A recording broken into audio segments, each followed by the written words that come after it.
Ladies and gentlemen, welcome back to Gaming with me, Tony Mo, and today I'm going to be giving you guys my thoughts on the recently added Pikes Peak hill climb for Dirt Rally. This is the very first piece of proper free DLC that has come to the early access build of Dirt Rally. It's not really DLC. What they're essentially doing is, I mean, it is DLC in a sense that it is downloadable content, but as they said, they're going to be building and adding to Dirt Rally throughout the course of its early access development, and anyone who purchases the game will get all of the upcoming content completely for free. The Pikes Peak hill climb is the very first piece of that free content, and I think it was a very awesome place to start because, well, yes, it is in many ways similar to Rally. I think it is actually quite far from Rally in some aspects, and we're going to talk a little bit about that. But I want to start a little bit with the history of Pikes Peak, especially talking about the terrain that the race used to initially be made out of. For those of you who don't know, in April of 2011, Pikes Peak, the road itself from bottom to top, was officially 100% paved. That means that the modern day race on Pikes Peak runs 100% on tarmac. Going back before 2011 and back to the initial, founding of the actual race by Spencer Penrose, back in the days of the open wheel class with people like Mario Andretti and the Unser brothers, it was mixed terrain actually. So you had a combination of tarmac and dirt or gravel or mixed gravel, whatever you want to call it. Over the years, more and more of the course was being paved for a variety of different reasons, safety reasons, whatever you want to call it. There's a lot of nonsense behind that. But now, today, as we know it, Pikes Peak is 100% tarmac. And that's not necessarily a bad thing because it does open up, it opens up the road to, a larger variety of vehicles, especially when we start talking in the two-wheel class of sport bikes and electric sport bikes most recently. And I think that's really cool because to me, that's what Pikes Peak is about. It's about the ability for all of these different vehicles to come and chase that clock, that infamous element that a lot of racers who compete in like the Baja and time attack events will tell you about. It's always about racing time, and that is very much what Pikes Peak is about. Over the last couple decades, we've seen the Millen family compete endlessly on Pikes Peak with a lot of other racers from across the world, and most recently Sebastian Loeb in his unlimited class. His unlimited class, I believe, is a Peugeot he did it in, and just absolutely annihilate that time, like sub 9-second time, I think 9-minute time, I think he got. That dude's just a beast. Sebastian Loeb is an absolute monster. But just a lot of records and a lot of really amazing pieces of history were created on Pikes Peak. And to me, it's one of the last great American races, because racing in America has become something that on a smaller level, on an amateur level, is so shunned upon in a lot of places. Locations where you used to be able to take a motorcycle and just go out and ride in the trails, those areas are slowly being torn down, I feel, especially on the East Coast here. So Pikes Peak is sort of, it captures the essence of, in my opinion, a past that is slowly slipping away, and I find that kind of sad. But let's actually talk about the course as it stands inside of Dirt Rally. I just felt like the track itself has a lot of history, and I definitely wanted to talk about that first. But inside of Dirt, it is probably one of the most challenging events that you can currently play. Don't get me wrong, Rally and Dirt is really difficult. They've captured it very, very well. I know a lot of people are really excited about Dirt Rally, myself included. The game, it does a really great job of capturing that driving fun.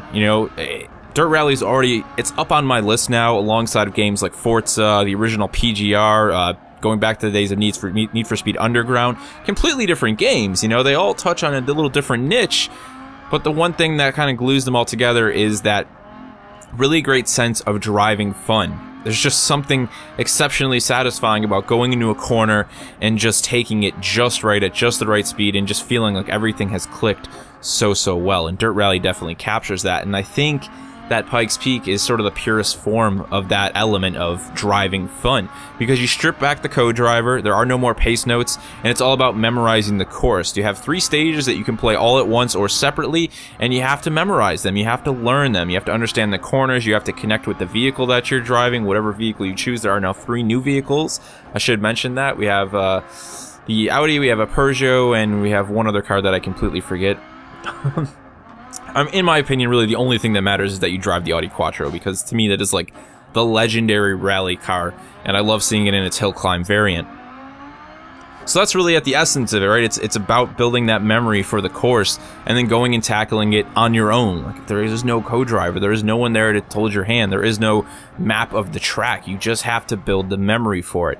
And then once you accomplish that and you think that you know all the corners, then you start to push yourself. How fast can I go? How fast can I take this corner? How fast do I dare go on this straightaway before I start braking? And this is where you really start to see the simulation side of Dirt Rally that they're pushing for, because braking becomes a very challenging thing at those speeds. You have to be very, very careful, especially on tarmac. Once you lose grip on tarmac, it's gone. It's not like when you're on the mixed surface version of Pikes Peak, you know, that you can kind of lock up and you can slide a little bit. That doesn't exist on that pure tarmac version, so you really have two different beasts that you're trying to conquer, and I think it's really wonderful that they made sure they included the mixed surface variant of Pikes Peak, because it's very important. That's a huge part of Pikes Peak history.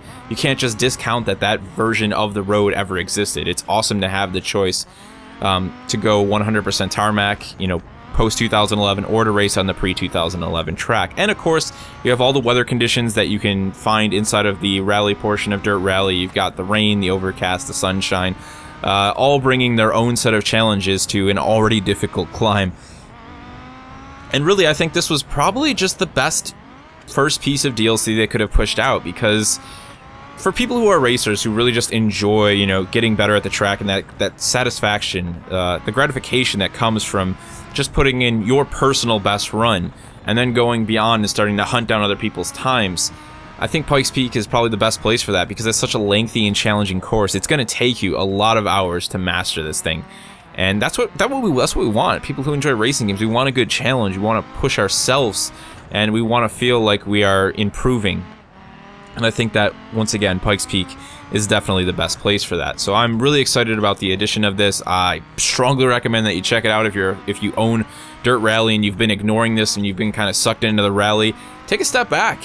You know, run the stages. Like I said, you don't have to run them all at once. You can run just stage 1, run stage 2, run stage 3, find your favorite stage, run it over and over until you memorize it, and then move on. And then try and put it all together, because I have not yet ran the full course, but when I do that, I'm definitely going to make a video on it. I'm trying to learn all the sections of the course. You guys are seeing towards the end here me practicing the stage 3 section of the course. I wanted to stop from the top for some reason.